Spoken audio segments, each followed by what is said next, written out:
This is our automated package pickup system. It's an efficient, safe, and quick way for customers to receive their packages. We have 2 sensors, one for when a car pulls up and a color sensor, and there are 3 servos and 1 motor. All right, ready? All right, so this is the circuit design. So here are the 2 battery packs which run to the motor controller, and they provide power for the motor. And then the rest of the power just comes from the Arduino.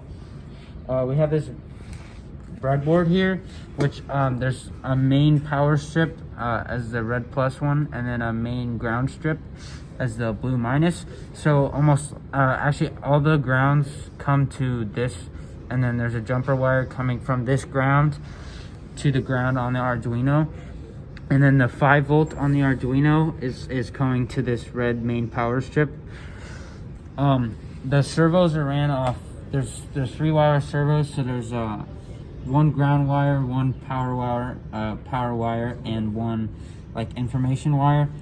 And so those are run on the digital pins on the Arduino, and there's 3 of them. And then 2 more of the digital pins from the Arduino go to the motor controller into just like the inputs. And then the 2 motor controller like output pins for the motor are these long wires, and they loop around and go underneath the conveyor belt to a motor. Go in here.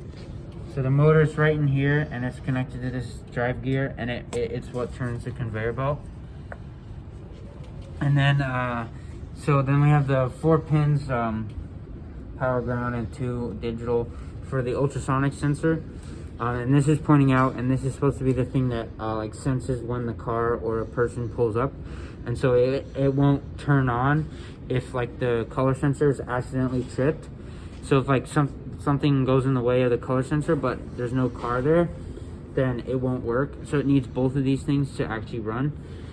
And then this is a color sensor. It's a RGB color sensor, so it does red, green, and blue colors. And it like spits out certain number values for what it senses based on what's in front of it. So this is our code for the Arduino package pickup system. Here we had to include the Adafruit library, and we use this by using the hashtag include.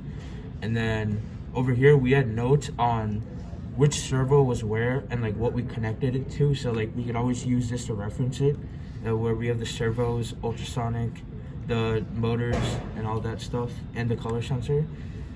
And here we included the wire libraries and the Adafruit libraries and servo. And here we have 3 servos that we used for our project, and it was called yellow, white, and blue. So it was called that because that was the way we wired it, or the colors we used for the wires. And then here's our 2 variables that we used for the ultrasonic sensor. It was duration and distance. All right, and if you scroll down here in our setup, when all the sensors are connected, then the serial monitor would print found sensor, and it would start reading the colors or the values for the colors. And if it didn't, then it would just say no sensor found and tracker connection.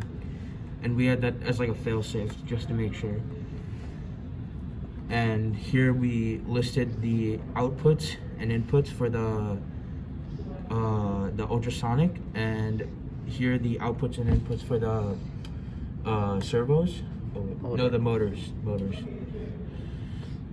And then in our loop here we talked about So this is just the it's the printing of all the values that the color sensor reads.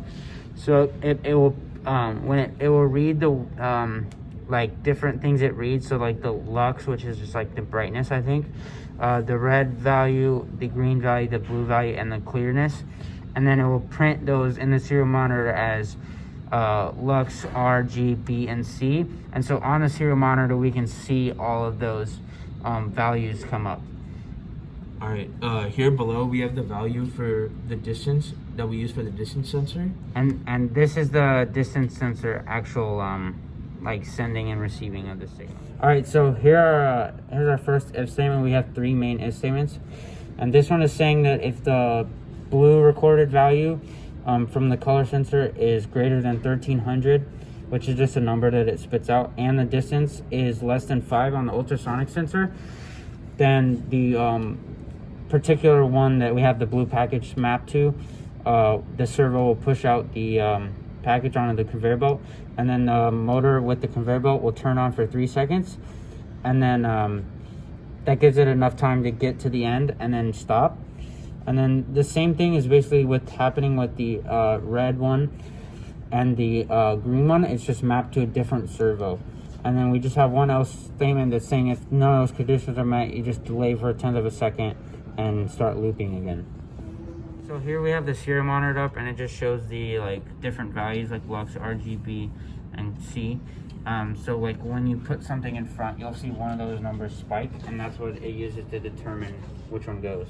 So here we'll put just the color in the way and not anything in front of the ultrasonic. So that shows that nothing moves unless the ultrasonic and the color sensor are tripped. Alright, so here I'll go in front with both the color sensor and the ultrasonic triggered.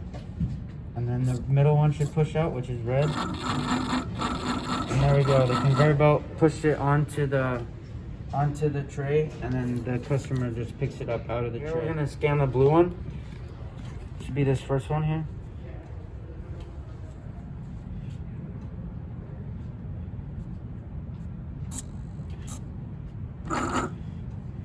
And here we have the green one, which is this last package.